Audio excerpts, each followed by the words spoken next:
Come explore Italy with us as we visit the popular city of Rome. Take a trip down to Pompeii to visit the excavated city, and journey across the Amalfi Coast to visit the beautiful city of Positano. We'll also navigate the romantic city of Florence to view amazing art and allow you to experience our Italian cooking class and market tour. Our last stop will be Venice to share breathtaking views on water and land. You'll also join us as we experience the Murano and Burano Islands. If you're ready to explore with us, let's get started.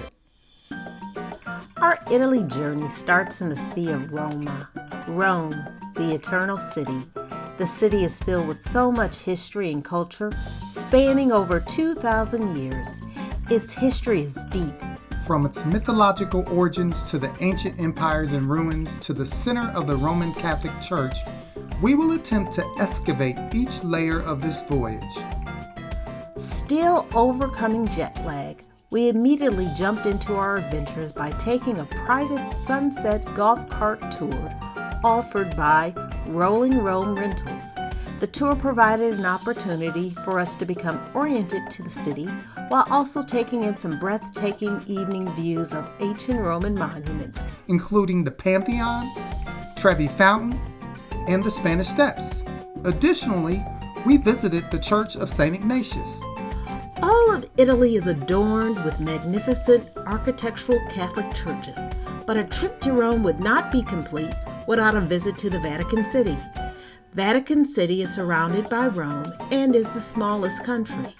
In Vatican City, we were able to visit the Vatican Museum, St. Peter's Square, St. Peter's Basilica, and the Sistine Chapel. The museums house works and artifacts that were acquired over the years by the Roman Catholic Church, including works of Michelangelo. We were able to purchase a separate admission to view the Treasury Museum. As part of our visit to the Vatican City, we were also able to tour the Sistine Chapel. Unfortunately, we were unable to take video in the chapel, but we would highly recommend that your trip to Rome also include a visit to the Sistine Chapel. We were able to stand in awe gazing at one of Michelangelo's greatest pieces, the ceiling of the Sistine Chapel. This he did for 4 years on his back, all while wet fresco dripped in his face and eyes. At the feet of St. Peter's Basilica is St. Peter's Square. You might have once seen the Pope greet the world from St. Peter's Square. We picked a great time to visit, for the square was decorated for Christmas and the crowds were light. St. Peter's Basilica, the world's largest church. The name comes from St. Peter, who is believed by the Roman Catholics to have been the first pope. We learned from our visit that St. Peter is depicted in many paintings with keys, representing receiving the keys of heaven from Jesus Christ. St. Peter's Basilica also houses St. Peter's remains, along with the remains of 90 other popes. One of the most interesting facts we learned on our visit was the connection of popes to prominent Italian families, like the Barberini family. Look closely, you might see bumblebees engraved on pieces, including on the large bronze canopy, symbolizing the Barberini family. Imagine you were a young, spry male who had trained over the last 5 years to become the world's greatest gladiator. You then begin your athletic journey by walking through a dark tunnel, only to walk out to a jeering crowd of 80,000 Colosseum attendees. Imagine. I can only imagine.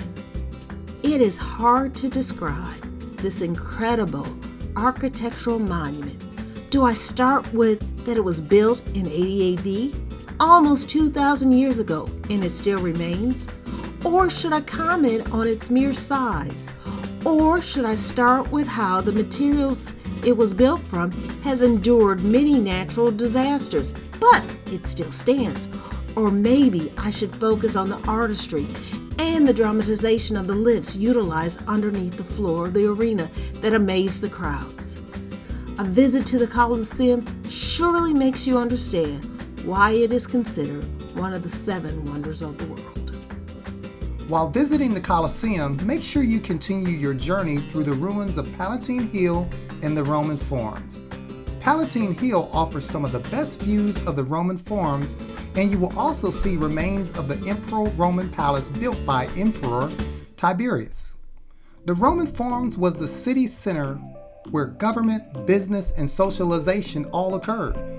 It is amazing to learn and see how much of this epicenter had been uncovered through excavation, and also to experience how the layers of the city have been built.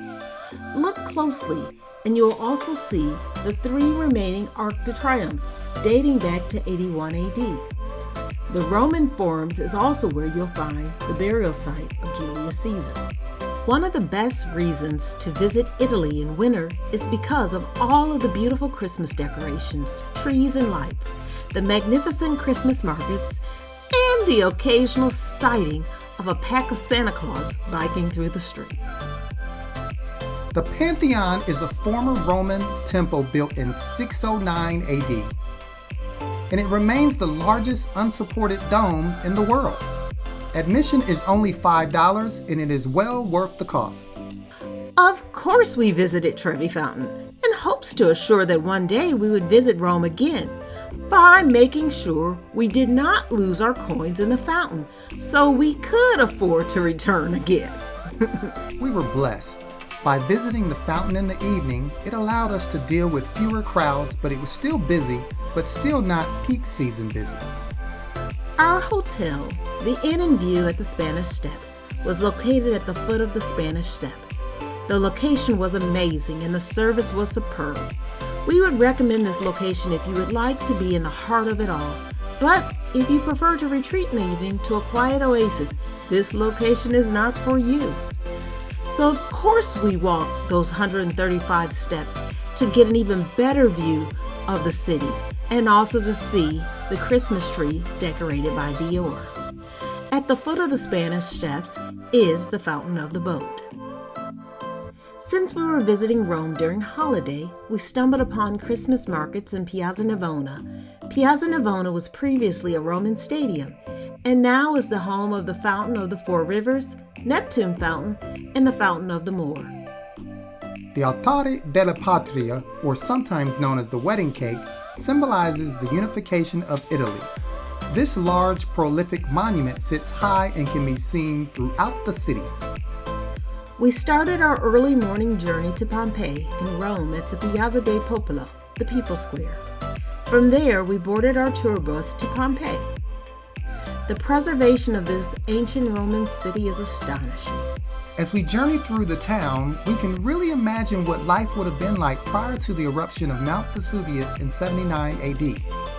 From the bathhouses to the colored mosaic floor tiles that still remain, you could truly understand why it is UNESCO's World Heritage Site. Also, for those that are over 18, make sure you check out the brothel and the well-preserved pictures on the wall. We journeyed through the scenic Amalfi Coast to get to our next destination, the coastal town of Positano. The small town is filled with boutiques and cafes and is nestled between its pebble beaches and flowing hills. Florence was our next destination, in which our high-speed train delivered us there in less than 2 hours. Upon arriving in Florence, we checked into our hotel. The NH Collection Porta Rosa did not disappoint. Our unique room was amazing, customer service was superb, and we were centrally located to walk to all of our destinations. This beautiful city is surely for lovers, and we loved everything that it had to offer. From the Renaissance architecture to the masterful artwork to the cuisine, Florence has something for everyone. Our hotel was about a block away from the Arno River, which provided amazing views of the Ponte Vecchio. And about an 11-minute walk to the beautiful Duomo Cathedral. And similar to Rome, the city was exquisitely decorated for Christmas.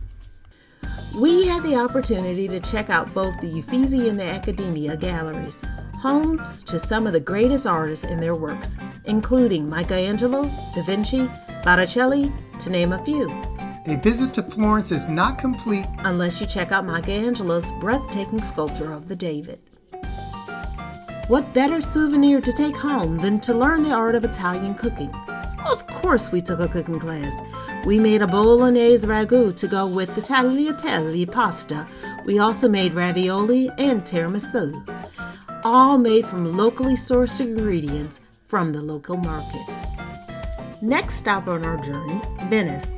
The stop included a stay in the beautiful Hotel Papadopoli. The hotel was a 5-minute walk from the train terminal and offered serenity from the bustle of the San Marco district.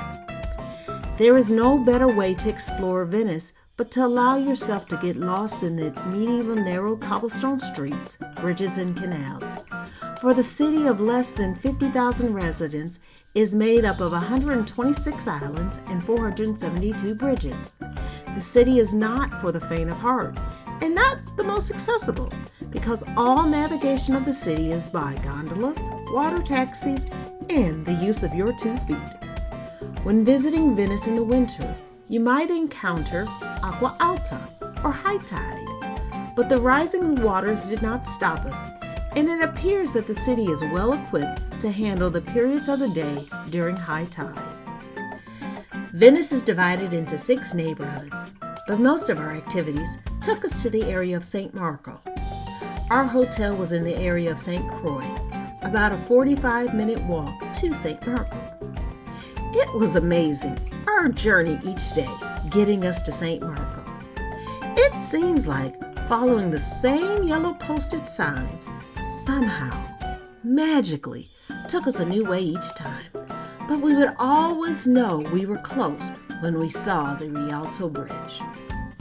St. Mark's Square, or Piazza San Marco, is where you will find the Doge's Palace and St. Mark's Basilica. We were able to first explore St. Mark's Square on our first evening as we traversed to our Four Seasons concert. It was a beautiful sight to take in to see the Romanesque architecture as the sun set over the Adriatic Sea. Once again, the square was also well decorated for Christmas. After a day of travel, it was nice to be able to listen to the great acoustic arrangements of the great composer Antonio Vivaldi in the Della Pieta Church. The church was built between 1745 and 1760. St. Mark's Basilica not only holds the remains of the evangelist St. Mark, but this beautiful basilica houses some of the most magnificent golden mosaics and other artifacts. Adjacent to the basilica is the Doge's Palace, the former residence of the Doges, the highest role of authority within the Republic of Venice. Built in 1340, the palace served as the meeting place of the governing councils and ministries. It also housed 2 of the once renowned prisons, which once held the legendary Casanova. We were able to tour one of the prisons.